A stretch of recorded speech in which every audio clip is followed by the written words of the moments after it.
கோவில்களில் சங்காபிஷேகம் செய்வது ஏன்? சோமவார விரதம் மேற்கொள்ளும் நாளில் சிவாலயங்கள் தோறும் சிவனுக்கு சங்காபிஷேகம் நடத்தப்படும். எனவே சோமவார விரதம் இருப்பவர்கள் அன்றைய தினம் கோவிலுக்கு சென்று சங்காபிஷேகத்தை பார்த்து சிவனை தரிசிப்பது நல்லது. கார்த்திகை மாதத்தில் பௌர்ணமி திதியுடன் கார்த்திகை நட்சத்திரம் கூடும் தினம் திரு கார்த்திகை திருநாளாக கொண்டாடப்படுகிறது. அன்றைய தினம் சிவபெருமான் அக்னி புலம்பாக காட்சி தந்து அருள்வதாக ஐதீகம். இதன் காரணமாகவே ஆலயங்களிலும் வீடுகளிலும் தீபங்கள் ஏற்றி வழிபடுகிறோம்.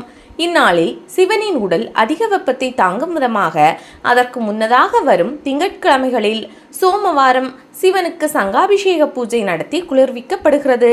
சங்காபிஷேகம் பார்த்தால் கஷ்டங்கள் விலகும். இந்த அபிஷேகத்தால் உலகில் வெப்பம் தணிந்து குளிர்ச்சி ஏற்படும். தேவையான அளவுக்கு மழை பொழியும் என்பது நம்பிக்கை. சங்கு செல்வத்தின் அம்சமாக பார்க்கப்படுகிறது. அதனால் செல்வ அபிவிருத்திக்காகவும் சங்காபிஷேகம் செய்வார்கள். எனவே சங்காபிஷேகத்தை தரிசிப்பவர்களுக்கு லட்சுமி கடாட்சம் கிடைக்கும் என்பது ஐதீகம். பல்வேறு சிறப்பம்சங்களை கொண்ட வலம்புரி சங்கில் பாலை நிரப்பி இறைவனுக்கு அபிஷேகம் செய்தால் 1000 யாகங்கள் செய்த பலனை அடையலாம். அதில் கங்கை நீரை நிரப்பி அபிஷேகம் செய்தால் பிறவி பிணியை அறுக்கலாம் என்று பத்மபுராணம் கூறுகிறது. 7 பிறவிகளில் செய்த வினைகளிலிருந்து மீளலாம் என்று கந்தபுராணமும் சொல்கிறது. இதன் காரணமாகவே பெரிய பெரிய சிவாலயங்களில் சங்காபிஷேகம் நடத்தப்படுகிறது.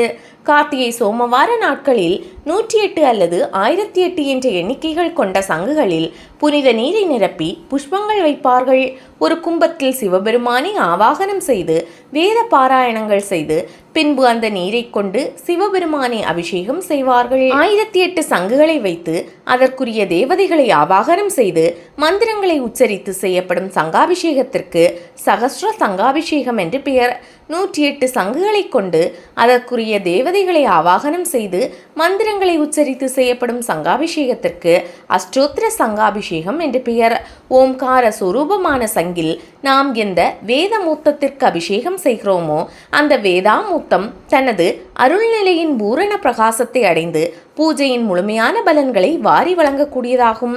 இதன் அடிப்படையிலேயே கோவில்களில் சங்காபிஷேகம் நடத்தப்படுகிறது. சங்காபிஷேகத்தை பார்ப்பவர்களின் வாழ்வில் அவ்வப்போது எதிர்ப்படும் கஷ்டங்கள் வந்த சூழ தெரியாமல் விலகி செல்லும்.